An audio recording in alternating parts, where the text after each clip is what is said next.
This episode of Ars Cryptotica is brought to you by Uptick Project, the NFT world in your hand. Uptick is a decentralized mobile app built on top of the Uptick protocol.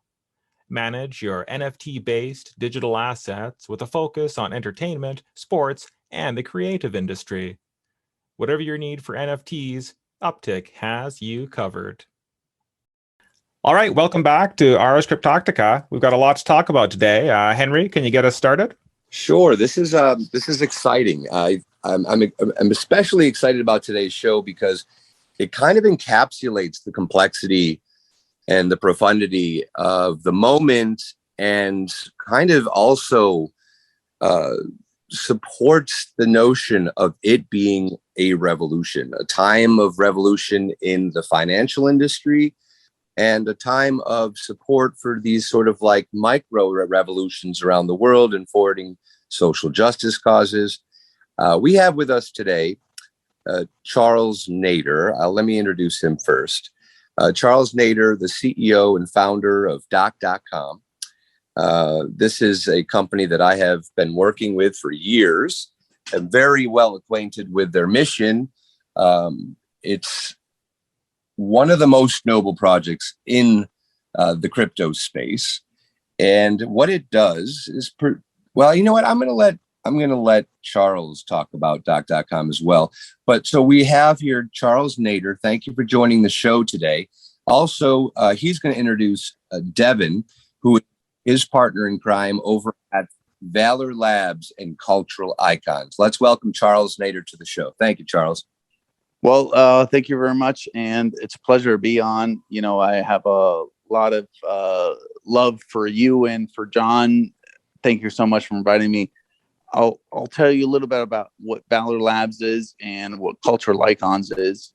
You know, us understanding the reach of blockchain technology, we decided at some point to, you know, try to extend what we were thinking of for NFTs and for a project that could benefit the African American community to create Black wealth creation. So what we did is we created a smart contract platform through Valor Labs, and Valor Labs is designed to create projects that we can incubate and push out to the world that feed the mission of providing ways to create wealth creation for the African American community in the US and elsewhere in the world through the transparency of smart contracts. So Valor Labs was created for that purpose, and the first project that Valor Labs is launching is Cultural Icons. Now, Cultural Icons is an NFT platform that is creating NFTs based on sports memorabilia, museum pieces, and other artifacts that are coming from the community that are of value, historical value, and value of all types of cultural value.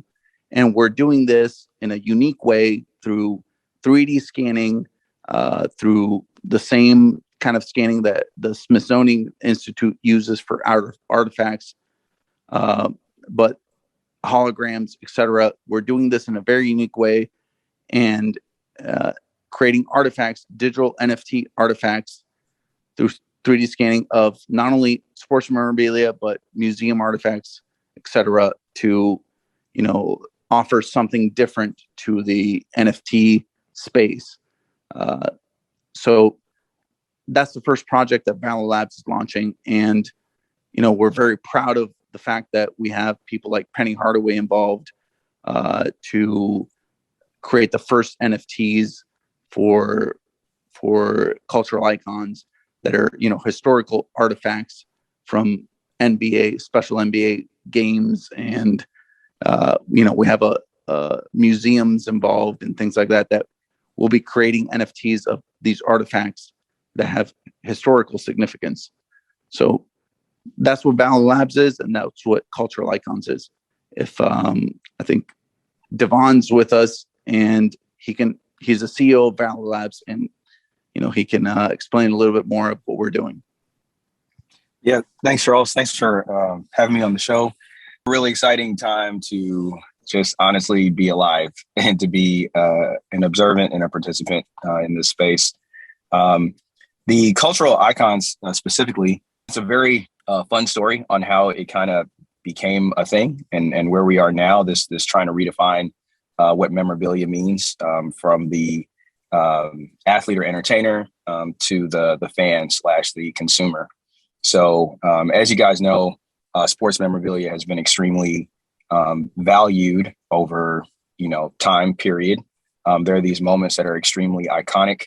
Maybe it's a Babe Ruth 60th, 70th, 1000th home run. Maybe it's, a famous moment for Marilyn Monroe. Maybe it's, like you said, Penny Hardaway. These icons, they have these iconic moments. And in that moment, that either they realized that they were different, or the world allowed them to realize that they were iconic. There are these moments where they'll never forget. And there's always a relic, we call them artifacts, in that moment that are present, to where it's something so special. It's kind of like their holy grail. It's something so special that they'll never give up. There are things that they'll sign. There are things that they're fine with. But, maybe Kobe Bryant's shoes when he hit 81 points in Toronto, maybe those are shoes that he'll never give up. Or maybe he had the jersey he'll never give up. So these moments are really special. And what we realize is, athletes and entertainers, they are the Da Vinci's and, Monet's and Warhols of their specialty. So just like artists that should be paid for their art into perpetuity, athletes should have the same. And there's a big frustration in the community around signing. As you guys are aware, if you're taking, an athlete sits in a room with maybe Upper Deck or someone else, they get paid per signature, sit in a hotel for 3 hours. That's one sale. They make a little bit of money, and then who knows what happens to the resale, on and on. So there's a time consumption perspective. There's a frustration from a monetary perspective, because they understand how valuable their likeness is. And we definitely understand how valuable their likeness is. And to be honest, what the mission, as Charles has said, very well, articulated very well. The other mission, really, I specifically want to prevent the J Simpson effect, right? What is the OJ effect? That is, an athlete becomes iconic, makes a ton of money through certain decisions that we are not aware of. They may lose the money. And part of that, trying to stabilize themselves, they'll sell off all their memorabilia. And then maybe one day, they see someone on Instagram with a significant percentage of their memorabilia, their physical memorabilia, and they want it back. And, something like OJ did, he went and stole his stuff back. So, at the bare bones, that's what we're trying to prevent. And, athletes and entertainers, they shouldn't have to do anything more than what they are doing currently that makes them iconic, in order for them to benefit and their family and, into quote unquote perpetuity. So having the opportunity for cultural icons to be the first utility, taking these iconic moments, and we're storytelling too. That's a really big component for me with regards to NFTs. What's the origin story? What's the why? The art is incredible, but I want to hear from that specific entertainer, that specific icon. So we'll also have some audio and visual components that will be part of the NFT for the memorabilia as well, that the buyer will be able to hold as long as they choose. So that's from a cultural icons perspective. From a Valor Labs, we're incredibly excited at this long-term vision. We plan to be around. The tagline is building the next 100 years. We realize that, underserved communities, if you can create some type of ecosystem that allows for there to be a cycle of monetization for the culture that's created, or things that come out of that culture, and they can consistently benefit, then you're going to significantly change the U.S. economy, right? There's a Citigroup study that shows the last 20 years, the U.S. GDP lost $16 trillion due to racial injustice. There is also the same study that says in the next 5 years, if we can close the gaps, specifically Black entrepreneurship, the U.S. economy is set to gain $5 trillion. And to me, what that's saying is if you can put consistent resources into underserved communities, that's where you're going to see your economy's greatest growth. So that's where we're going to focus in the U.S. and then we're going to go to other underserved markets around the world. And it shouldn't be exclusive to support an underserved market and make money. Those two things do have a very strong and should be a healthy relationship.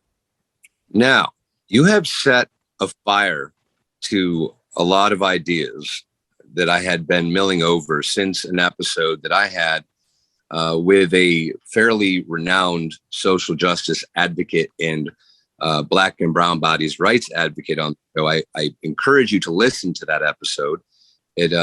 She does present a very difficult picture and certainly an extreme viewpoint that is very well informed and educated. Her name is Rachel de Guzman. She would argue, and as she does on that episode, that your goal, as I tried to communicate to her the opportunities that would be available to as wealth creation for African American, Black and brown bodies, but in particular African American communities through the NFT revolution, that this was infinitely possible. And she's a skeptic because the whole history of the apparatus of power and how it sort of consumes those opportunities from cultural platforms, whether that be in arts, dance, music, etc., that what opportunities are available ultimately become co-opted by the system and the money stays within the system. So the rich get richer and the poor get poorer. What comes to mind immediately, the idea of cultural icons for me in this context is Langston Hughes' dreams. He said, "Hold fast to dreams, for if dreams die, life is a broken winged bird that cannot fly. And hold fast to dreams, for when dreams go, life is a barren field frozen with snow." And I would ask you right now, Charles mentioned museums. Now, I hear, and I know that the inspiration here is cultural icons in the context of sports, but I also sense the long-term goal here is cultural icons in general and the next generation of cultural icons, so that perhaps you become a kind of incubation platform for tomorrow's icons, in that you have today's young poets, African American, Latino poets, dancers, authors, musicians, that they may find some sort of place in this technology that you're developing. Wow.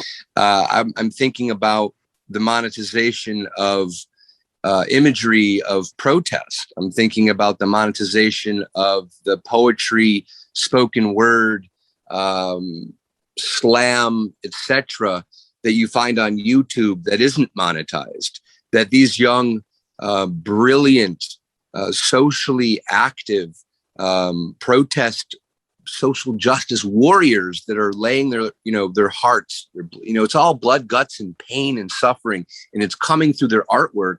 Does this have an opportunity on cultural icons? Is this part of the long-term vision? Yeah, I absolutely believe and know that it is. Again, we say 100 years, but we're hoping it's a 1,000 years. Fortunate or unfortunate, we won't be here beyond that period. But, when you remove access, opportunities, and resources from any group of human beings anywhere for a long period of time, whether that's by design or not happenstance, if that is a thing, that group of human beings, they have no choice but to develop these superpowers of creativity, superpowers of ingenuity, powers of innovation, simply because they're human beings and there's a standard. And if the resources, the current allocated or lack of allocated resources do not exist in that community, they're going to gain the type of, cognitive muscles to have it without the resources that it typically takes. So what I hear you saying is, these underserved communities they're culture shapers. They are, trend creators and trend setters. And for historically, she's right. There has been no credit. If someone in a lower income status community creates a dance, which there's a TikTok, strike going on right now, and someone with a significant amount of resources takes that dance and pushes it out to the world, and they get the credit. When I met Charles, and he started, Charles has this deep, romantic, love when it comes to crypto and DeFi, and he expresses it very poetically. And it clicked to me that, the blockchain and the crypto economy, it really is reparations for underserved communities because of the transparency, because of the authenticity. So if we can, and part of the Valor Labs, the way that we're going to function is heavy on the education side, because if we can educate and onboard this to those communities, and they are focused, kind of blockchain focused in how they create and why they create, then there's, we're not going to have a choice but for those resources and for that wealth to be pushed, to the creator, to the originator. So for me, it's just a fair opportunity that can level set communities all over the world. That I know we're so new into the space, but I really believe that this is indeed something that obviously it can't be fudged with. There is no middle person to. There's no smoke and mirrors in this space. I just want to say something. We're going through a transition in the world right now. This is a whole new genre of technology, of potential. And, think about it. If we had something like Martin Luther King's speech, if that were to happen today, we could make that an NFT. It would be something that would be revolutionary and recorded.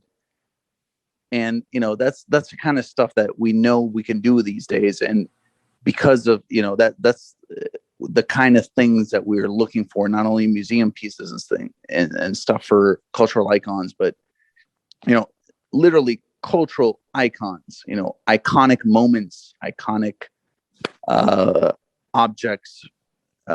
It's whatever is iconic, and it's truly a mission because it's a historical value, and it represents a whole new era in history. So, I'm very proud to be part of it because of that. From that perspective, it's something that has historical value, and it's something that we can create and modify and evolve throughout the years to come. So, the whole NFT space has that value. You say if that speech were made today, that speech is perhaps more powerful today than it was the day he spoke it, especially in light of 2020, especially in light of, I can't breathe phenomena of African-American bodies on the ground with a knee on their neck. And I'm working right now with a company out of Shanghai to develop a 501c3 based NFT platform that focuses on, proceeds, percentages of proceeds and whatnot, propping up organizations that do work in the streets all over the world around many causes. I would ask you, and I think these foundations like the Martin Luther King Foundation might be interested if there was a 501c3 capacity or component to iconic cultural icons. You may be able to bring back the past moments to the NFT world today Certainly, if within the umbrella of your company's vision, there were sort of like subsets or subsets to the platform that, maybe articulating differently. Like, so if you're working with a foundation like the Martin Luther King Foundation, they're probably going to expect the proceeds propped up that organization, but may be interested in that speech becoming an NFT, something to consider. In this idea of subcategories within the larger umbrella of the platform, I want to bring up to you guys, I don't know if you're familiar, the New York Times just about a year ago did a fantastic feature on young Black poets who are the future. That was literally the New York Times title. And these are 10 young, and I mean by young, teenage Black American poets. I'll forward you this article. It would be interesting as a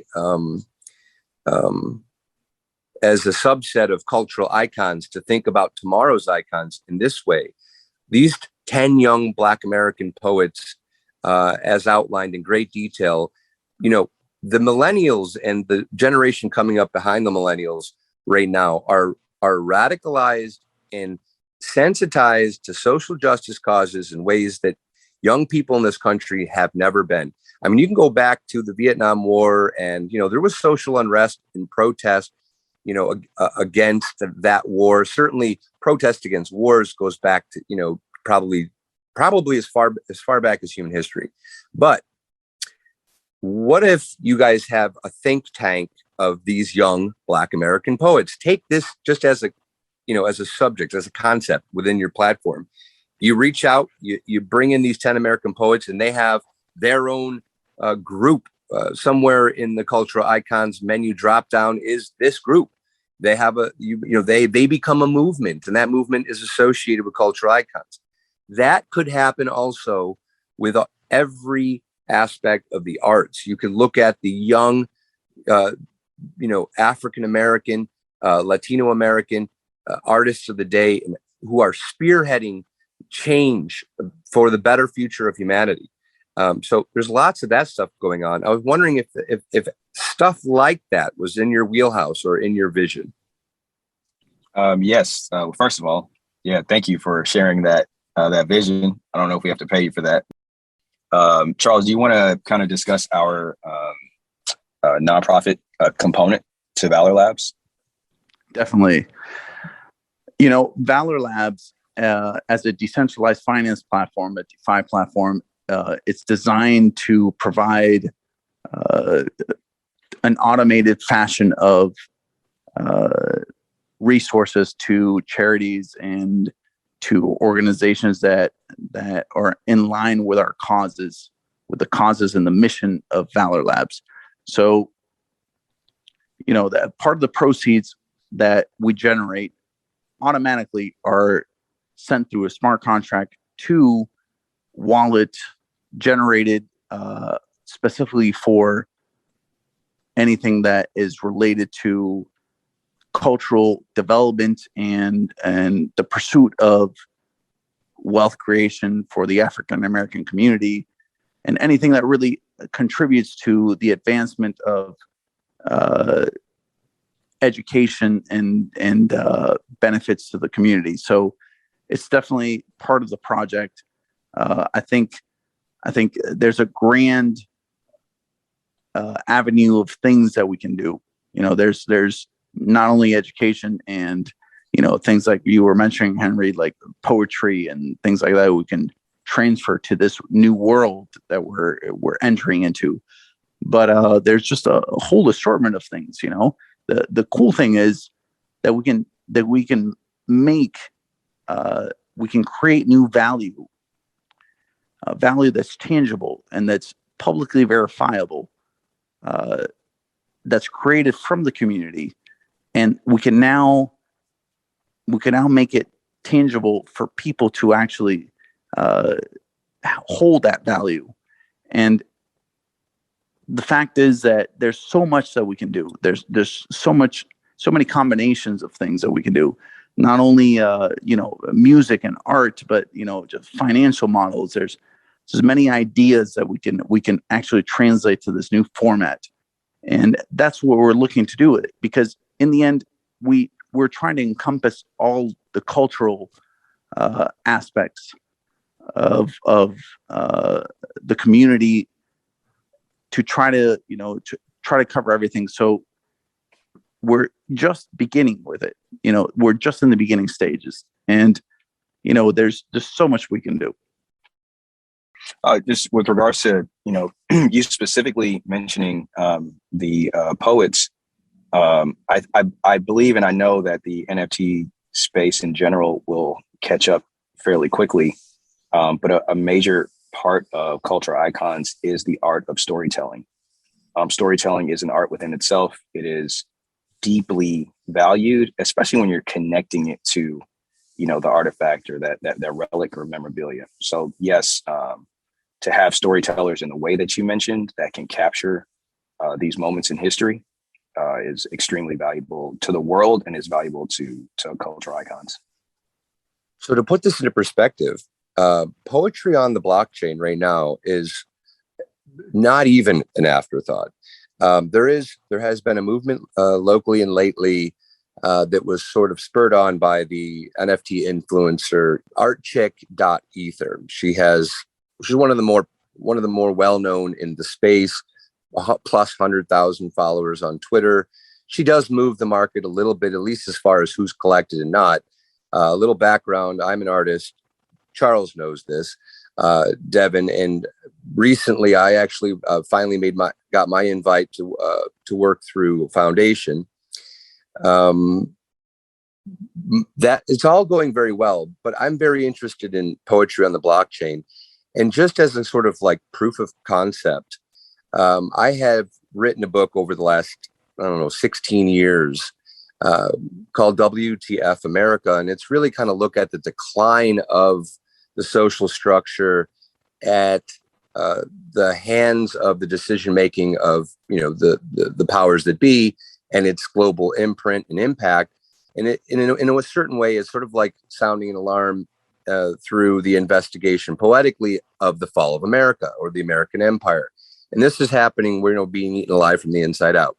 So this book is written, and I, in an experimental way, wanted to see if there were avenues to produce this book as NFT. And I have come to the conclusion. So I produced as pilot 5 sections out of 100. The book is 100 sections in audio with my own art, sort of animating and illustrating these first 5 sections as pilot. Put them up. I put up 2 sections. The first section that I put up sold for the equivalent of a little over $1,000 in Ether. And that is more money than I've made publishing poetry in my lifetime. Mm-hmm. I mean, individual poems. Okay, so I have lots of African-American poet friends. One of my great mentors and long-term associates over the years, I've had many conversations with Martina Spada, who's the professor emeritus and the head of the poetry department at UMass Amherst, is a Latin American poet. He's recently, in the last 10 years, has picked up a couple of major awards, including the American Book Award for poetry. He is somebody you guys should look at to head up.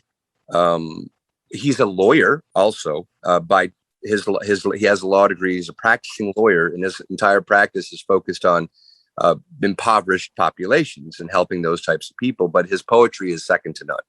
And he's a Latino poet, so he represents an impoverished and oppressed people. I know you guys are primarily focused on the African-American community, but I think long-term, that's going to be just sort of like, it's going to come out in the wash as oppressed peoples, right? Ultimately, that's everyone's goal in social justice. So I just wanted to throw it out there that there is an opportunity for young African-American and Latino poets to monetize their social justice stance, their politics, their fight to revolutionize and change the landscape in this country. And that, I don't think anybody knows that. It's relatively obscure right now. I bet you I'm one of 20 or 30 or 40 poets that have monetized their poetry at this point and have sold a single poem for $1,000. How many African-American poets do you know that could use $1,000? It would completely change their month. So I just want to say it'll change their life. And then you start to think about, okay, well, NFT is going to sell better if a poem is paired with an art, it's going to sell better. And I think that's also why my work sold at that point, because it's a complete vision, right? But that you will have access to African-American painters, African-American artists that move on to the NFT scene is happening now in droves, not nearly at the clip, that you'd expect, but it's there. And then you pair up the writers with the artists, or the dancers doing their dance, in with the writers and with the painters. I mean, the possibilities are endless. But I wanted to say that the voice of African Americans has a place in the NFT market. They can monetize their voices, not just their visions visually, but their voices, going back to the legacy of Martin Luther King. So I wanted to throw that out there. It's proof of concept. I am proof of concept. It's possible to monetize poetry. Yeah, thank you for, just really your passion and your purpose with regards to art and storytelling, and this idea that, I think the stability when it comes to the NFT space is really around a holistic approach to value. And like you said, coupling the voice, the poem, and the storytelling is deeply powerful. I mean, as you were talking, I remember the young lady that spoke when Biden was during his inauguration. And, I remember crying from her speech, my wife. And I even remember, how proud an icon like Oprah was of the young lady. And, something like that is a modern day, Martin Luther King speech amongst many. And there's deep value in that. And you just bring up this point of, we as human beings, we're all so special, and we're all so powerful from our unique experiences. And we all bring so much value that we are completely unaware of, majority completely unaware of. When it comes to your abundance, the thing that you're gifted with, it doesn't feel valuable. It just comes from you. So if no one is there to show you that it has more than emotional or mental or spiritual value, that there's a monetary value associated with that as well, that can be extremely, like you said, life-changing, game-changing, sustainability. And once you're able to have a poet that can, exponentially grow their earning potential based on what they're already doing, who's the next generation? Like, what type of brain capacity and the ability to focus on true passions and purpose can we in the world, experience? So that's a very great point. Thank you. You're welcome. I would task you to, as part of your mission goals, to articulate to the masses that point you just made. And so I'm kind of a little bit controversial in this space at the moment, because I don't typically let anybody rest on their laurels. And by that, I mean, I just am very outspoken about the fact that at the end of the day, everybody coming into this space at the ground level is an individual. And those individuals that are coming to the space, you got to keep in mind that the NFT space is still kind of, attached to the hip of the crypto space, which has still across the world, comes with a lot of difficult connotation, some of it negative, some of it completely false. But regardless, we don't have the mass influx yet of the people. And I do think that blockchain technology and all of its manifestations up to and including especially NFT, because NFT is monetizing that personal, passionate vision, that wellspring of personal talent, that wellspring of, ability to contribute to the larger goal of making this world a better place for everyone.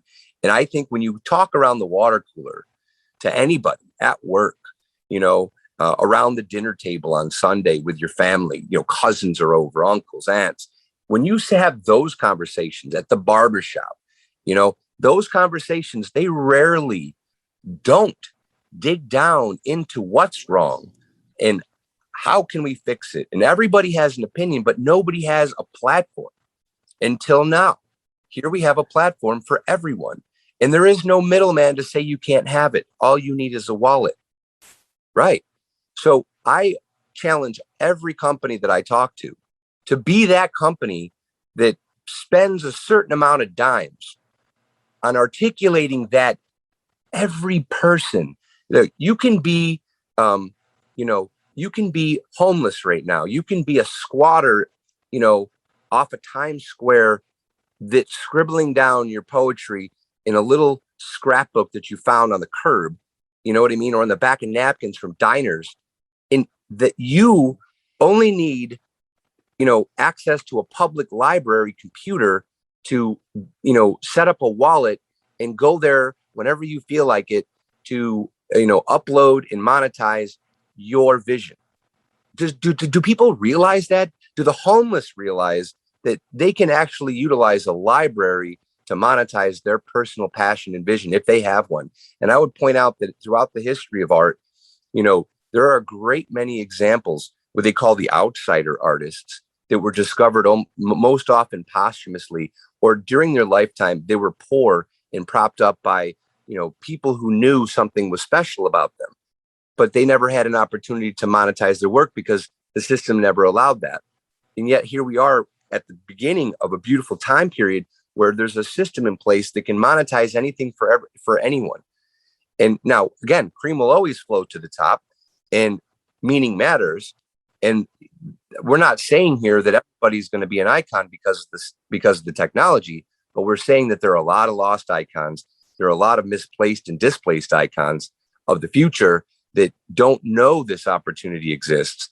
And so I just challenge you guys to be one of those companies that spends some dimes on making sure these people that I'm fired up because I was so happy when you said monetizing the African American that has not had access to a platform for self-monetization. And before I hand over the torch, I just want a personal story, since you're into the storytelling component here. that social justice activist that I had on my show a couple weeks ago, Rachel de Guzman, her and I, I produce a lot of art that is socially justice oriented and active, and activated. And I'm an Anglo-Saxon white American. So for me, I'm trying to be an ally to the African American movements.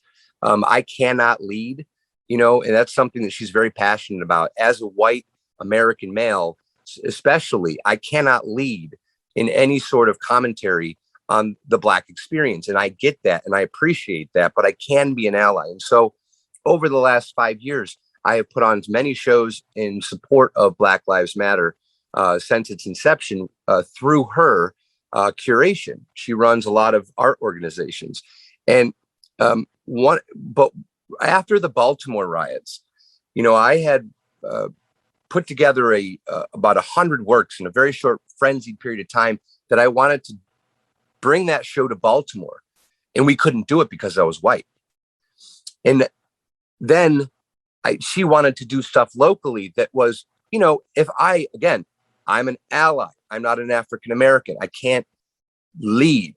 So in every effort she made to bring my show to bear in support of the experience as an ally, up until 2020, we were not able to get funding to put on the show because the concept, the ally, hadn't really started to bleed out in the think tanks yet. It hadn't become a public concept until 2020.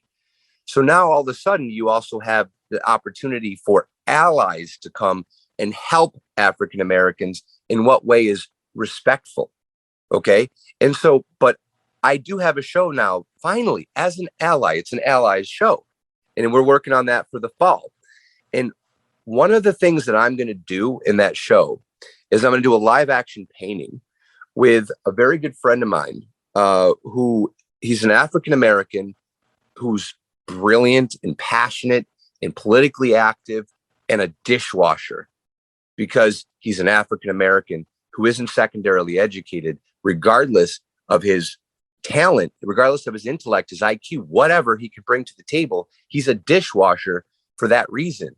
And he'll tell you that. I'm not making this up. This isn't my opinion. And he's going to come on this show with me, and he's never painted before, but we decided we're going to do a live action painting with black paint on a white canvas, side by side, in a show of camaraderie and a welcoming of the ally to the platform. So it's stuff like that that's happening all over the world and all over this country. And you guys are sitting, and this concept is brilliant, man. I applaud you both. Again, I got shivers when you said monetizing the African-American populace, because those platforms have not existed without extraordinary interference by that systemic racism. And you have to listen to Rachel de Guzman's show, because she will break down how systemic racism has stolen every opportunity from the African-American artists from in every walk of life, in every category of arts. And you guys are you are the first platform that I have heard mention the monetization of the Black American cultural experience. So I just, hats off to you. I hope that you really reach out to the masses and not just people interested in spending tons of money on, NBA basketball stars. I mean, I know that that's super important. And I'm a huge fan of Penny Hardaway. We got to talk about him at some point. I grew up with that man, and he's a cultural icon for 100%. Me. I'll hand the torch back over to you guys. Maybe we can shift gears to Penny Hardaway, unless there's more you want to contribute. No, I just want to, you used a term when you were so passionately, articulating your mission. You said extraordinary interference. Is that kind of what you're mentioning about how systemic racism has, consistently blocked this idea of create? Yeah. It's extraordinary. I think the word extraordinary, which is the same word as extraordinary, but if you slow down and think about it, it sounds a little bit more appropriate as extraordinary than extraordinary, because there's nothing extraordinary about stealing opportunity away from people who deserve it. Absolutely. I just appreciate you, saying that and being an ally. It really is the only way. I mean, honestly, allies protesting with or understanding the systems that have been created in a way that, most oppressed communities don't or have not had the privy to.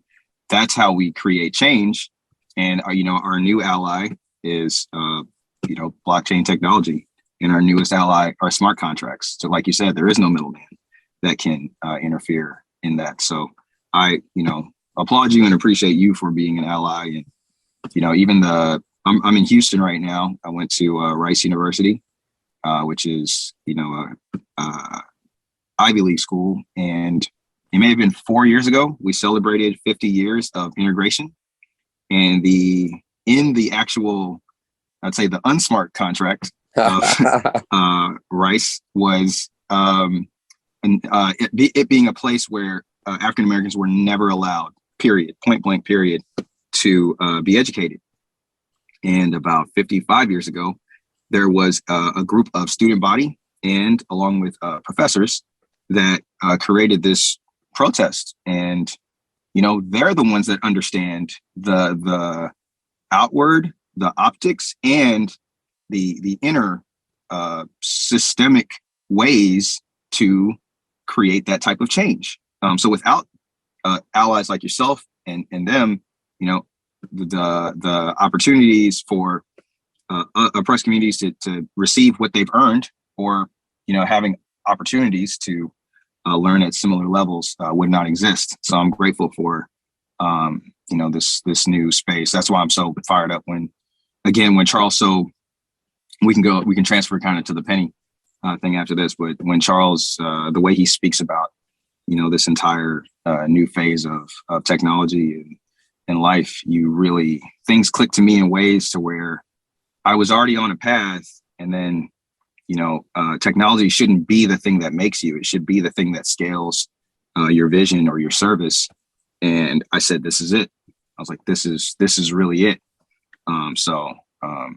Thank you. Yeah. And before we transition, I also wanted to point out that if you're going to include subtext within the platform for bringing up the people, also consider a token pool for minting cost coverage for people that lack the means, that do come on, say, the homeless poet that goes on through the library and sets up his wallet. Maybe there's a grant program, that it isn't an application-based program, because not everybody can read.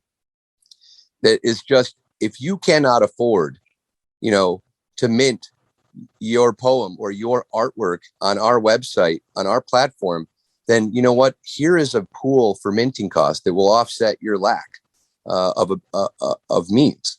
And I mean, that's something I think that should be, integrated ASAP, because that's something that immediately anybody who's a critic of, the system of power would say, well, here you are, trying to ingratiate yourself to monetizing Black cultural experience at the street level, but you're not affording the street level artist a means for minting their way to stability and self-sufficiency. And I'm not talking about the welfare here. I'm talking about artists and industrialists coming together and helping each other out. That's great. I'm literally taking notes as you speak. So Charles, we'll get on a call after this, because it's a really great feature. All right, Charles, you're an ally too. So let's talk about Penny Hardaway. Well, Penny, Penny is obviously a support of the project. He, being an NBA All-Star and just someone that's a legend in the NBA space, saw the value of creating these historical moments into NFT form. It's a new space that we're in, and who wouldn't want to own a piece of history? So, Penny saw that. He has the Sharpie shoes, the Sharpie sneakers, and that's the first NFT that we're launching. And they're Penny's shoes from the moment that the NBA said you can't have sneakers with X amount of black coloring. So he actually came out of the game, and they used a Sharpie pen to fill in the spots and sign them. And that was an iconic moment in the NBA because of that, because of the regulations in the NBA at the time. So that's our first NFT, and it's an iconic moment in NBA history. And that's what Penny's contributing as his first NFT. So, he's definitely in line with what we're trying to do, to offer cultural moments, cultural iconic moments, to create this whole new genre of value that's being created because of these iconic moments that can now be translated to NFT form. So, we have Penny's sneakers from that iconic moment in NFT form in 3D, 3D scanning and holographic scanning, done by the same people that scan everything for the Smithsonian Institute. It's something very unique in that sense, and it's something that hasn't existed before. So, from a sports memorabilia aspect, from a cultural iconic moment aspect, is something very unique, and that's why he's part of the project, and he's contributing that as the first thing that we're actually offering. So it's part of NBA history, part of athletic history. Is that a material gift for the purchase of the NFT, and is the NFT going to be one of one, or is it an addition? So the platform really allows the icon to kind of dictate how special this is, what's the story, and how many they want to exist in the world. Mm-hmm. So for, Penny's really, if you look at any of his ESPN 30 for 30 or E60, the man is so passionate about the community that he grew up in, the community that surrounds it. You can tell, when we interviewed him, he recently won the NIT for Memphis University in like year two or year 3 of coaching. And you can tell when you ask him, what does it mean? He goes straight to the community. And he does things that we're aware of, supporting other nonprofits. And he does things that, we are completely unaware of. And part of Cultural Icons is sitting with the icon and letting them tell us what was their most iconic moment. What was the relic that existed in that time? For him, the foam posits or Penny's shoe line is the number 2 highest selling, sneaker line basketball shoe for Nike outside of Jordan. And there aren't too many athletes that have those type of lifetime, relationships with Nike in general. So at the end of him telling the story about how he stepped on the court and with shoes that, no one had ever seen before in that specific way, and the NBA pulling them off the court saying, hey, which is really strange, but that's a whole other story. There's not enough black in the shoe. And him, instead of switching shoes, he realized that there's something about him. There's something about how Nike has molded his brand and these specific shoes that are going to change the way, kind of the sneaker community sees his brand and his shoes, that he just refused to, take them off. And he just was like, okay, you need black. Let's put it in black. So for Penny, and the other story is, Michael Jordan, the only other shoe that Michael Jordan ever wore in his career outside of his own were Penny Hardaway's. So that's also, part of the storytelling aspect. But for him, it's something you can see the video, but he places a shoe down and he has his best friend who passed away from cancer, which is one of the reasons his best friend was convinced him to play basketball in general. And that same person was coaching middle school basketball, passed away from cancer. That's why Penny became a coach. And he won at the middle school level, he won at the high school level, and now he's winning at the collegiate level. But at the end of it, when he places the relic or the artifact on the table and starts to go into his storytelling, I literally go to grab the shoes, his defined artifact, and you could see his hesitation. Like you could see his body kind of shift like, and I was like, hey, we're gonna scan this at the highest level possible, and we're gonna bring this right back. I make a joke about having insurance. He laughs, and you can see how special these things are to him. So I completely understand what you're saying. Yeah, and when you can feel that from him, and that's what you want to. That's what you want to feel. So at the end of the show, we can say, Penny, how many of these do you want to exist in the world? And he can dictate that. He can say, well, there's only one, foam posit line. In this moment, there's only one Des for me. My dear friend. So there's only going to be one in the digital space. Now, you brought up something that was really important and something that we've been discussing kind of back and forth is, what happens to the physical piece? And a part of that is how do we know that this is something that is defined by the icon as something that they would never let go of, at least in this moment. So there are opportunities for us to put those pieces in a vault. There's opportunities for us to, have them on our own to maintain the value. And then there's other unique components that if you, Michael, were to purchase the Foamposite NFTs, there would be some type of audio or visual component that the icon, outside of if we're able to create a show out of this, to you or the owner, that is a unique, even more intimate message from the icon to the consumer. Yeah, and I wasn't referring to the actual sneakers. No, interestingly, in the NFT world, the idea of unlocked content, or like a material object. Like I have I've already run into collectors who want to buy the NFT, but only if I will produce for them a monoprint or an edition from a rare edition to accompany the collection of the NFT. So especially the higher up, like I said, I recently launched on Foundation, which is one of the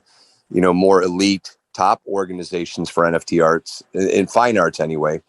And I'm running into that more now. So the higher up you get with the collector base, just, as a heads up, the higher up you get, people who of means who are maybe more used to collecting, they're also more used to having an expectation of an object. And I think one of the transitional growing pains, if you will, that the space at large is going to face is, and one of my missions that I'm working with, very well established and successful analog, we call it analog artists, as in not digital, meaning, think Basquiat moving into the NFT space, right? So Basquiat is a physical world painter producing physical world objects. And all of a sudden he has to wrap his head around the NFT in that it's immaterial. So the world at large is going to have this growing pain coming to the NFT space. And it's kind of our job as stewards of the space to help them transition. And, I think it's okay. It's just, we have to be sensitive to the fact that, the top 500 or top 1,000 collectors that may have the means to spend the kind of money that maybe Penny Hardaway's project would command, which is very different from, the homeless poet uploading his work through the library system. You have to appeal to all walks of life and all levels of collection.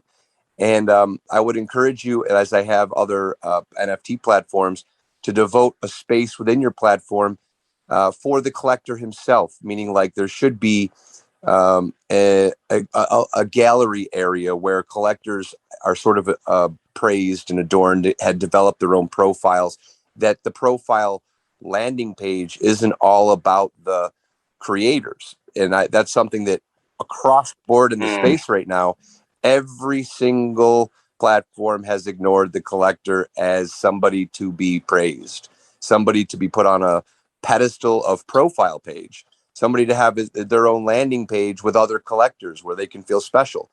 That's something that should be done. And it shouldn't be exclusive where somebody who spends $10,000 on Penny Hardaway's NFT should share the same landing page with somebody who spends $100 on that, on the homeless poet's NFT. So, and I think that's a way of, anyway, long story short, I meant to begin with that you brought up the Smithsonian and their scan, and I saw this beautiful, sleek, sort of, what is it, like an iPad looking thing that would be a perfect object that would be the unlocked content as part of collection of the Penny Hardaway shoe. And if it's an addition, if it's a one of one, then there's one of those. And or the artist could say the NFT is a one of one, but we'll open up a secondary auction for, let's say, 150 or 250 edition of the screen, of the digital screen. So that's a way of making exclusivity and price valuation for the NFT skyrocket, while still offering something extremely valuable that will raise significant amounts of money, albeit less, but then satisfy more collectors. You know what I mean? So there's lots of ways of doing it. Yeah, absolutely. We there is a hardware component that we are working on. Hopefully we can release in the next 3 to 6 months, and that would be kind of a NFT to frame opportunity. We have a working prototype that's with me right now that can take the NFTs that you own and place them into a physical frame that can be manipulated. And I know Charles mentioned the holographic aspect as well, to have a high res 3D hologram of the NFT that you specifically own, so that you could display it on your desk, or have that opportunity to not just have the piece on your phone. So these are definitely things that we are not taking into consideration, but currently working on. Mm-hmm. And we're really excited about the possibilities on our short, midterm roadmap that encompass this holistic experience to owning something, with that type of value. I feel like we've really kind of thoroughly discussed this extraordinary new platform. I mean, honestly, I think you're doing things, gentlemen, that this space really hasn't touched upon.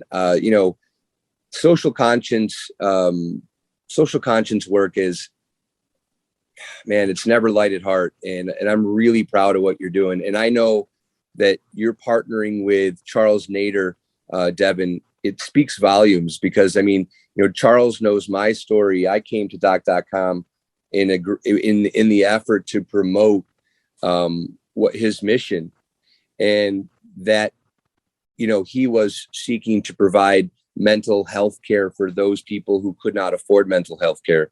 And the work that they're doing is second to none in the space. Honestly, it's one of the great secrets of the space. I mean, I know it's coming along. I know the work he's doing behind the scenes is going to be legendary. It's epic what he's accomplished already. So I'm so, it speaks volumes about your character, that he partnered up with you in your mission.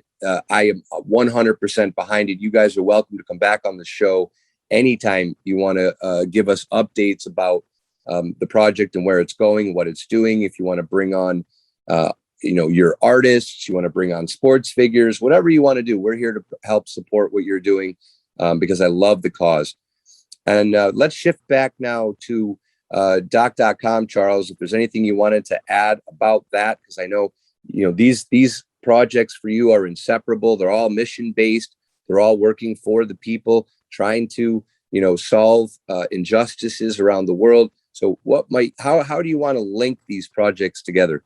Well, Valor Labs is, in essence, an incubator of projects that provide benefits to the African American community to create Black wealth creation.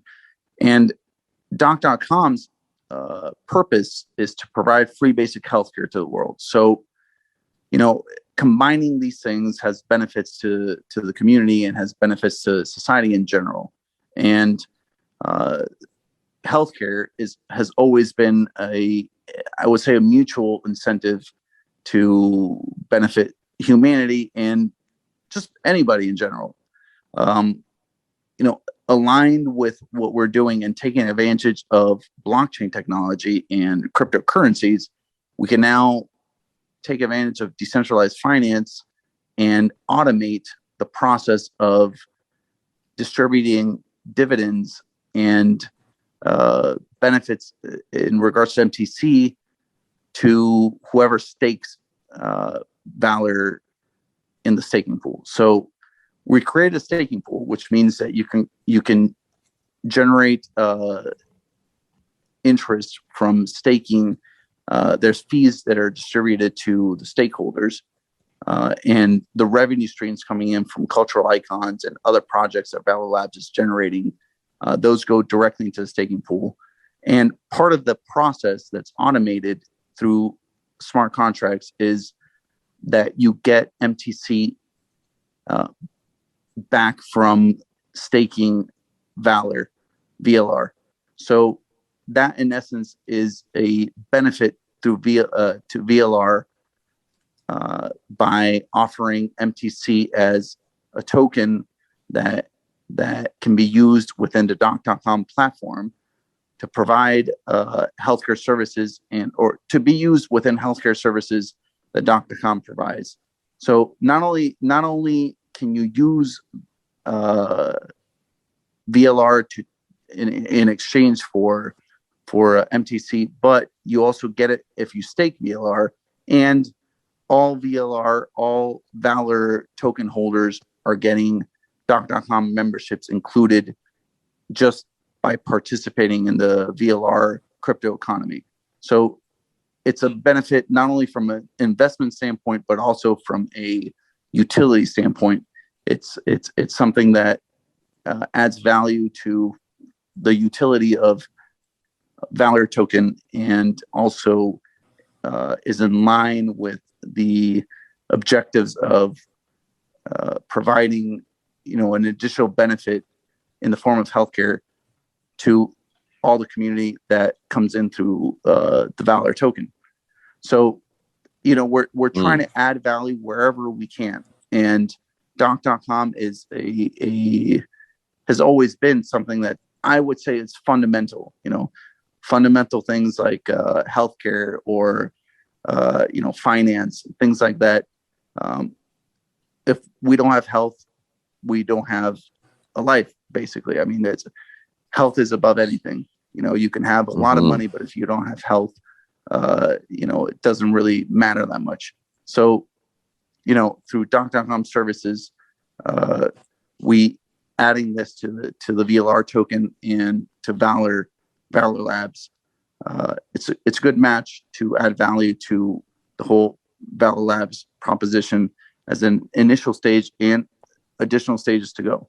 And there's many other things that we want to add, but that is a key thing that we're starting with. And, there's more things to come, but that is what doc.com has related to VLR. And that's how we do it, not only with healthcare services, but also in the staking pool. So it's incentivized not only from the social aspect, but also from the investment aspect. That's fascinating. You just gave me an idea. Thinking about doc.com in the app. Now, in this notion of sort of a philanthropic pool of minting fees, the ability to cross-pollinate from cultural icons to doc.com at the higher level doesn't make sense, because doc.com is really philanthropic in its approach. It's really trying to bring free healthcare to the world. It may be an interesting relationship when you build out at some point, if you build out, I should say, an architectural level for the people, again, the homeless poet, that person is also most likely to be using doc.com's free healthcare. Maybe interesting where if there's a way of messaging and cross-pollinating that the access to the free minting pool happens through the free healthcare app, as maybe not exclusively, but that awareness of it is communicated through to the people that are most likely to need that minting pool, that those people are going to be on doc.com. So just something to toss around there too. That's an interesting way of cross-pollinating, because you're appealing to the right demographic, as opposed to, say, marketing to the masses that may or may not take advantage of the free minting pool. So just something that came to my mind. I tell you, Charles, this is so in your wheelhouse that you have taken on another project that seeks to better mankind, that seeks to bring, extant freedom and the expansion of freedom, and fortifying inalienable rights. The idea of inalienable rights are not just talk, right? That you keep doing this is so impressive to me. And I know in this crypto space, every company and every CEO and every platform has its hecklers, and you've had your hecklers, but I'll tell you what, the integrity of your mission just keeps unfolding, honestly and unwaveringly, and I'm so impressed. And I know that Devon, as I said, that Devon is the right man to partner up with you on this. You two both sound right for the job, and I'm really excited to see where this goes. I do hope that you really figure out a way to articulate this to the people, not just the people of beans, because that's really where the change is going to happen. Of course, and the spirit of blockchain technology in general is to democratize things. And, I've always been a true believer of the changes that we can make in society through pretty basic healthcare, or, the use of blockchain technology in general. But, I've mentioned it before, in my speeches and things. And for me, healthcare is such a essential thing. We went through the whole pandemic. I think that it's more relevant now than ever, and you can see it firsthand. People can see the benefits of these kinds of technologies and the benefits of digital healthcare. With Valor Labs, it's translating not only the whole healthcare aspect with Doc.com, but incubating other projects that create value for the African American community, which we've also seen has several conflicts and controversial things happening in multiple parts of the world. So I always thought, well, this is a good combination of things. We're reaching out to society that needs it, and touching on subjects that truly deserve this kind of attention and this kind of change. This is it's a mission that's a lifelong mission, I would say, or until we see that change happen. And we've seen these kinds of changes happen historically. There's been the whole social rights initiative that we saw happen in the 60s, and there's many things that are to come, not only at the level of the United States, but worldwide. We're living through this globalization of change, and it's healthcare, it's many other things, and Doc.com is healthcare. Valor Labs is there to incubate further things, aside from healthcare, but it also includes that aspect. So, it's one of those things that I say it brings value, it brings satisfaction to the mission, to working hard to making these things happen. And you can see it firsthand. You can see with the results of people using a service or looking at this new paradigm. It's amazing to think. Mm-hmm. And yourself, for example, I have your NFT, the John McAfee NFT. A year ago, when we would talk, that's something that I believe has great value, and I wouldn't have it if I didn't think it had value for the long term. And these kinds of things we didn't have 2-3 years ago. It's a whole new world we're going into. So these kinds of things, combining the reach of technology, with these ideas, we have the power to change the world in ways that we haven't seen before. So it's I've always been a proponent of grand change. Healthcare for me has always been a very purest form of doing it, but there's just so many ways with blockchain technology and NFTs, and we have to be creative, we have to think of ideas. But it's for me, it's one of the greatest moments in my life, I would say, and I feel that it is for all of us to be participating in this whole new era of technology and this whole new era of intellectual property and how things are becoming more decentralized.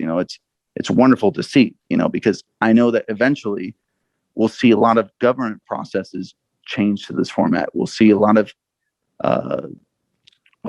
artwork and a lot of effort, human effort, translated into the NFT form, iconic moments and things that we wouldn't have expected, things that you would love to have recorded that moment, or you would have wanted to,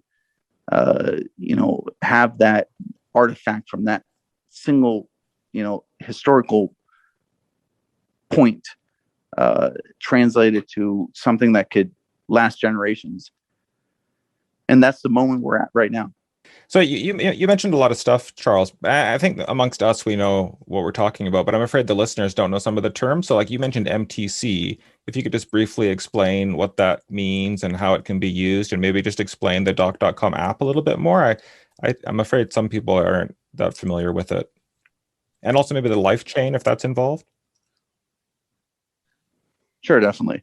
Well, MTC, the reason MTC was designed and the crypto economy behind Doc.com, the life chain was designed to basically provide transparency in the use of data. So every time you use a service, healthcare service, there's data generated, and it's necessary for epidemiological research and healthcare science, basically. So whatever you may do, if you go to a hospital or if you go to a clinic or use any healthcare service, there's always data being generated.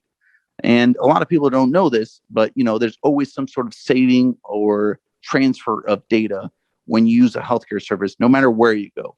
So that's why we have HIPAA regulations and GDRP and things like that to kind of standardize regulation around the use of this data. So we created a model where the data generated from our basic healthcare services, telemedicine services, is made transparent through use of blockchain, or we pay out people for the data generated. We pay it out in MTC, and that MTC can be used for further, services or products in the healthcare space that are offered through doc.com. So, and that's medical token coin, is that right? Medical token currency, yeah, MTC. Okay, yeah, cool. So that was the original objective of MTC as a coin. That was the aspect that provides intrinsic value to MTC because it's linked by programming, by coding to the data generation through doc.com services. So it's a very innovative model. It solves a couple of problems that people don't realize that are there, but trying to be solved through regulation and through some aspects of technology.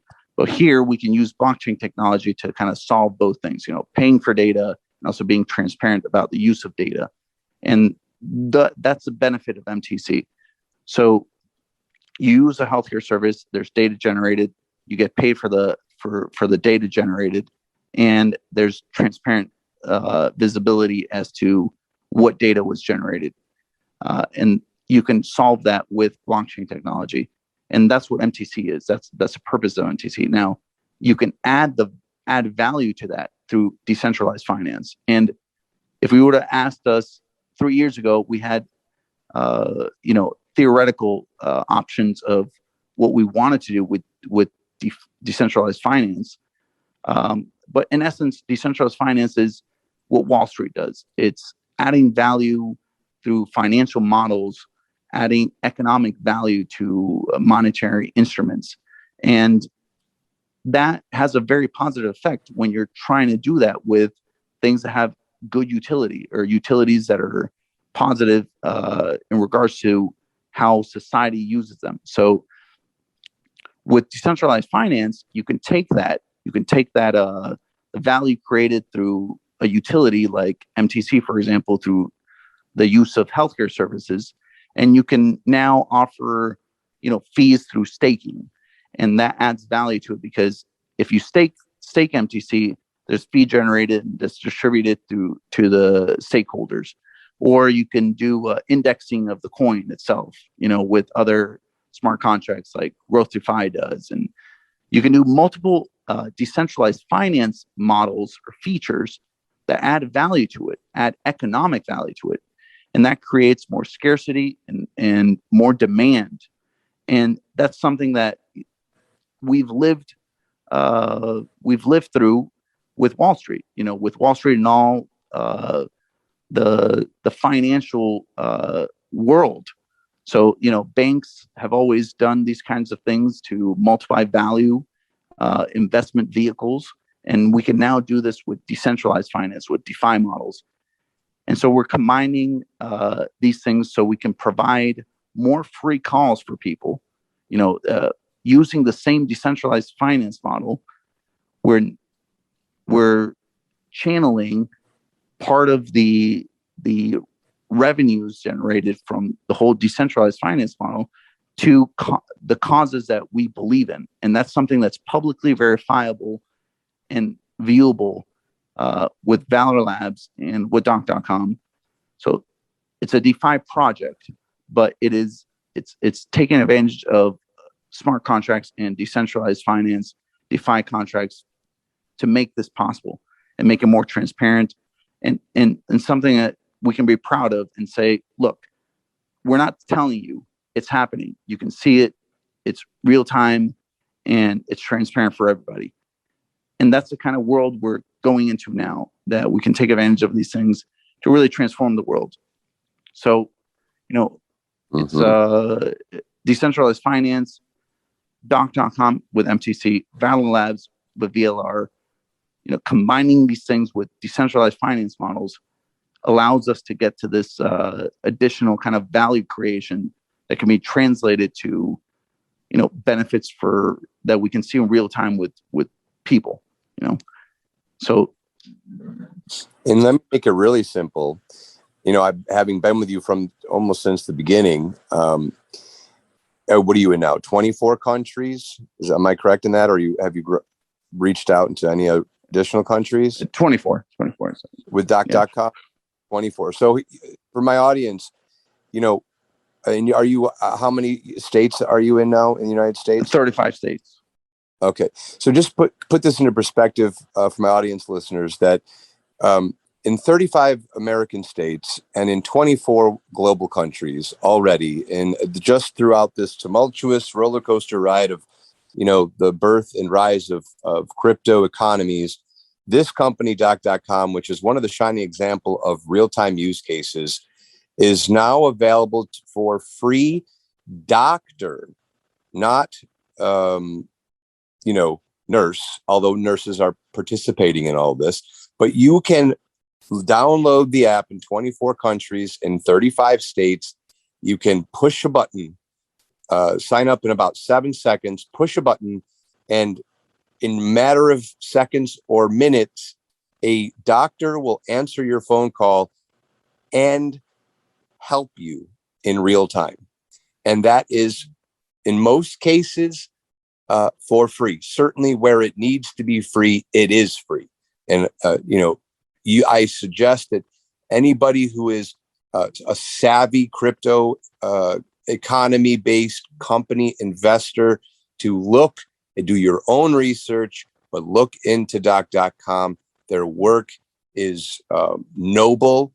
Their use case is genuine and radical and life-changing and here to stay. I see them as pioneers in the space.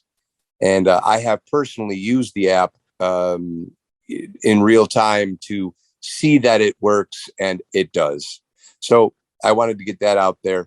The apps are available for download on Android and iPhone, the App Store. And on that note, let's shift gears,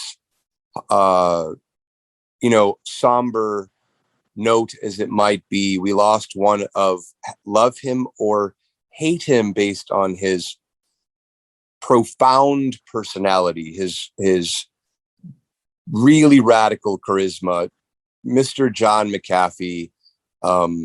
You were a friend of Mr. McAfee. You were a friend of Janice's. You are a friend of his friends. I think it's important to take a moment to sort of say a few words about Mr. McAfee in honor of his life, in honor of his extraordinary pursuit of absolute freedom for the people. He ran as the libertarian candidate in this country for president some years back. He has always been controversial in his outspoken nature, but if you get below the surface of the sort of fireworks of his personality, at the root of John McAfee was a love for freedom in the purest sense of the word. And he advocated that freedom for all people. He never really spoke to a class of people. He only spoke to the people. And that is something I always admired about John. I did have the opportunity to converse with John back and forth around articles that I was writing for doc.com. So I have some personal experience with his fireworks and his personality, but I can tell you that I've always honored, I've always felt he was an honorable man in his goal to liberate all of the sort of complex problems and potentialities around what does it mean to be free in this lifetime and living through the human experience. He was bold. He was brilliant. He was a polymath. He was a lover of life. He was a sentient, intelligent man. So I'm going to turn it over to you, let you say a few words, because I think his life warrants quite a few words in honor of his memory. One of the main thing I will say is John McAfee is a legend. He created the antivirus industry, and he literally invented the freemium model. He was the first one to actually create the freemium model, give out software for free, and then charge later down the road, which became a huge commercial success and defined a lot of products that came out to the whole tech industry in general. And the antivirus industry in general was created by him. He literally started it. So just in those two aspects, I mean, think about a person. How many people do we have in history that have done great things like that? And what he did was transformative to our life today. I always looked at him as someone who had done that. So someone who had done something I admired so much. He was hugely influential in the tech industry and the evolution of technology and programming and software because of that. And he also had a different way of looking at life. Something that I was very fortunate enough to experiment and consult with him.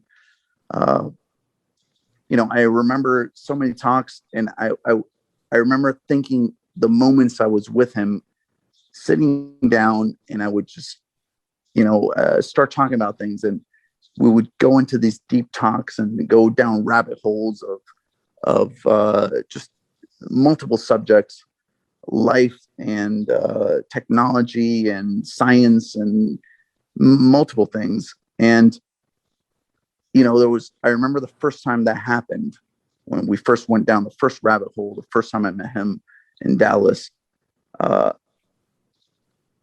I knew, there was a couple of things that he responded, and I knew. I was like, okay, he's definitely a thinking man. He's definitely a very smart man. He goes down, he analyzes things multiple steps ahead. And that was the kind of person he had. And that was something that I was intrigued by and surprised me, because, I recognized that aspect of him, the fact that he would go deep into thought, that he would think of things, and, he would think of responses or consequences of things that most people wouldn't go down that road or that deep into it. So, it was amazing to see that happen, unfold in my eyes, but also understand that because of that spark, because of that way of thought, he also was able to create a whole industry and take the path less traveled by, and I always say, because I took the path less traveled by, that made all the difference. And I say that in all senses of life. I've always tried to take the path less traveled by and do something different. And John McAfee was an example of that. He always took the path less traveled by, despite the controversy or the polemic nature of his life. He always took the path less traveled by. He was distinguished in that sense. So, today I think back and I say, all right, I'm very grateful to have known him, to have listened to him, to have been able to question him in my full liberty, without any without any limitations, to ask him the hard questions, the things that I was truly interested in. I asked him about his life, or why he did things. Why did he think this way? Why did he go down the road of saying certain things? Why would he, be so eccentric in his responses? Why was he so polemic? Why he thought of certain things a certain way? And I had that liberty and that confidence as a friend, and as also someone I admired. And I had that opportunity to do it, and with someone that I already knew was a legend, that had already done something like that. So, no matter what anyone says to me, I've had a lot of people come to me and say, well, he was this and that. He was John McAfee. He created a whole industry. He created a whole genre of commercialization of software. That is, his legacy. He did that. And no matter what anyone says, he, defines that moment in history and technological history. And for me, that's something that's very admirable and very important. And few people have done that. We know of people who have done that, but he was good friends with Steve Jobs and Larry Ellison, and they all respected him for what he had done. And for me, it was just like, wow, I have the insight from this man who had done all these things. It was a hit for me when I found out that he passed away. It was also something very bizarre for me, because I thought, well, I don't believe, knowing how he was, that he would commit suicide. It's just blatantly. And the first thing that went through my mind was, why would he do something like that? I mean, just knowing it, he had gone through so many things. I mean, he literally tried to convince me so many times to be a homeless person for 2 weeks a year, and just choose a city in the world and be homeless for 2 weeks a year. That's who tries to do that. Ask anybody. It's just completely bizarre. It was completely bizarre for me. And I remember thinking, wow, I mean, who sparks that kind of interest in you? And he had the power to do that. And I think if he did it for so many years, he was willing to tolerate any difficulties of being in jail and stuff. Especially knowing how calculating he was. He would go deep into thought, down these rabbit holes. I think he had a plan. He for sure had a plan. And he had a plan for his whole case and what he was planning on doing and the message he wanted to give the world. So, decentralization and democratization of many virtues and freedoms that we have was his main thing. He was very all about that. And I remember listening to him to the extent where I was just like, he's just, another guy preaching. But he had the power. He had the power to actually preach out very, very logical things. And he did it in his own fun way. He was all about living life to the fullest and just having fun with life, thinking, well, we all live a limited life, and we all make our own story.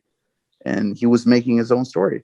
He didn't conform to anybody's standards or any way anyone said anything. And that was a characteristic that is admirable in people. If you're willing to take that extra step that others aren't. And that's something that I think that we should all see. There is the possibility of living a life where you can do great things, do as you please, live a life independent of society's judgments, and just be different in that sense and change the world. And he represented that in different ways, and he has multiple facets of his life that show that. So he wrote three yoga books, for God's sakes. I mean, I always think, like, despite his eccentricities, I think, oh well, he went 6 or 7 years as a complete yoga guru, for example, wrote 3 books, and he was just didn't do any drugs or anything. It was just completely clean. And then one day decided, I'm going to start drinking, just because he made that decision. He had the power to say, today I'm going to decide to do this, and I'm going to execute it. And that's a very powerful thing. So channeling that energy that's the key.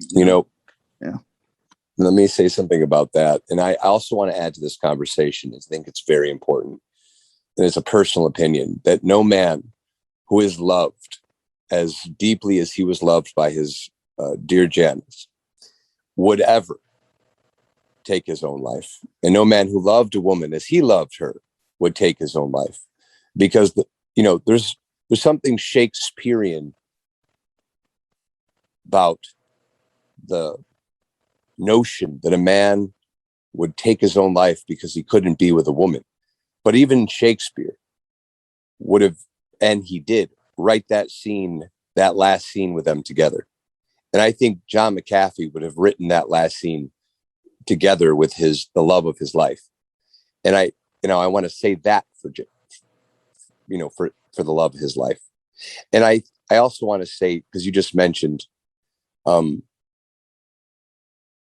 this ability to choose, going back to the work that I made for John, in my own way, in my memory, in my sort of memorializing him, I chose a photograph so iconic for me, and I think for him, of him holding the handgun to his head.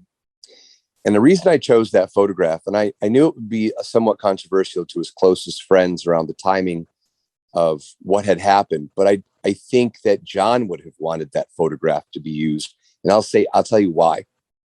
Because John reminds me of the existentialist philosophers in a lot of way, in meaning that his life philosophy sort of understood, Jean-Paul Sartre and Albert Camus like the back of his hand. Because Albert Camus said, the whole point of existentialism was a grappling with the philosophical notions of freedom. John McAfee lived his life in a constant negotiation with the concept, the idea, the truth, the absolutisms or lack thereof around the notions of freedom. And Camus said, what makes us free, why he knows we are absolutely free, is because we have the ability to take our own life.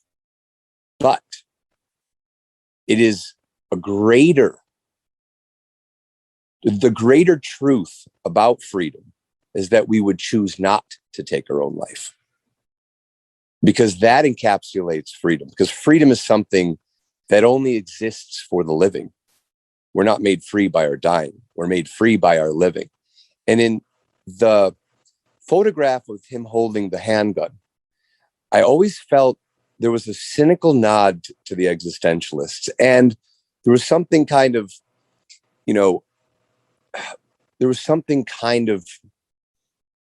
proud that he could hold that gun to his head and say, I'm John McAfee. And then here he is. He's still here with us. That was like kind of a Hunter S. Thompson moment for him. It was kind of an Arthur Rimbaud, the great French poet, moment for him. It was him saying, I'm a badass.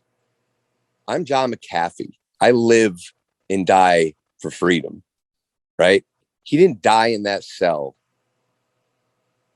He didn't take his own life. I refuse that notion. I want to put that on the record. He didn't take his own life. That's not John McAfee.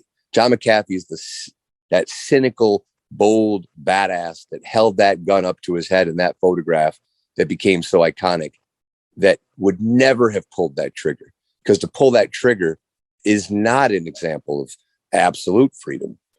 It's just an understanding that the ability to pull that trigger was there.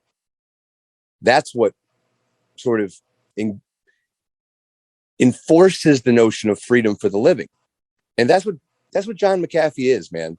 To me, he'll always be the poster boy forevermore, like in a long line of iconic poster boys and girls for the true, absolute, beautiful notion of interpersonal freedom.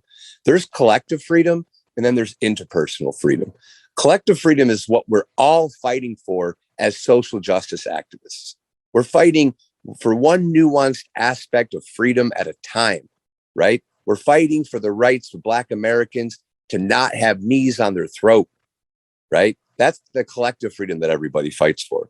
But interpersonal freedom, which is sort of roped into notions, could be spiritual, right? Could be philosophical, could be literary, could be poetic, metaphoric, whatever your perspective on freedom is. The interpersonal experience of freedom is what John McAfee is front and center, one of the great vocalists of our time, speaking on behalf of. And that's how he'll be remembered for me. And, shame on whatever powers that be interfered with that man's life. That's all I have to say about that. And my heart bleeds for his wife. My heart bleeds for her, for the love of his life. I hope she finds solace in what a great man he was and the legacy he left behind.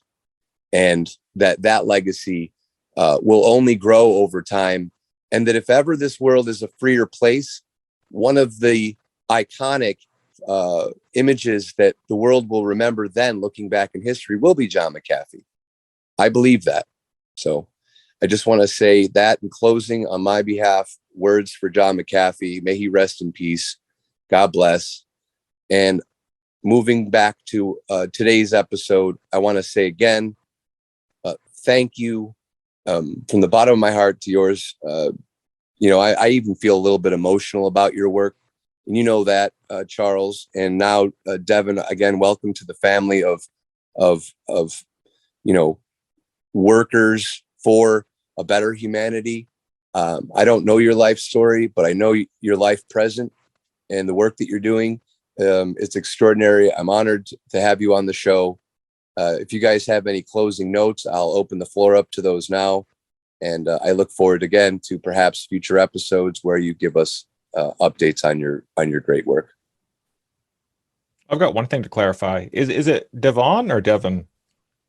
Devon. Devon.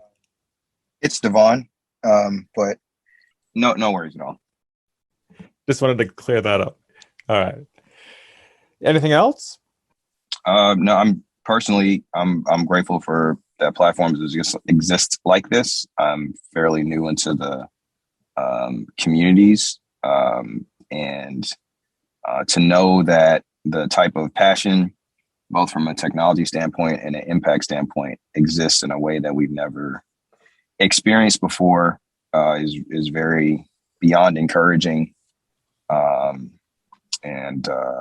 Every day is a new day, but in this world of transparency, it's hopeful. So I think I personally, what I've gained from this podcast, outside of a significant amount of knowledge on how we can most impactfully move forward, is just this idea of, there's a significant amount of hope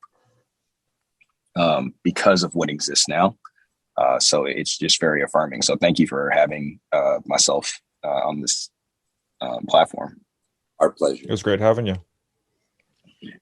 And I would say, John, Henry, I love you guys, and it's amazing to have the opportunity to record history, as history is being made.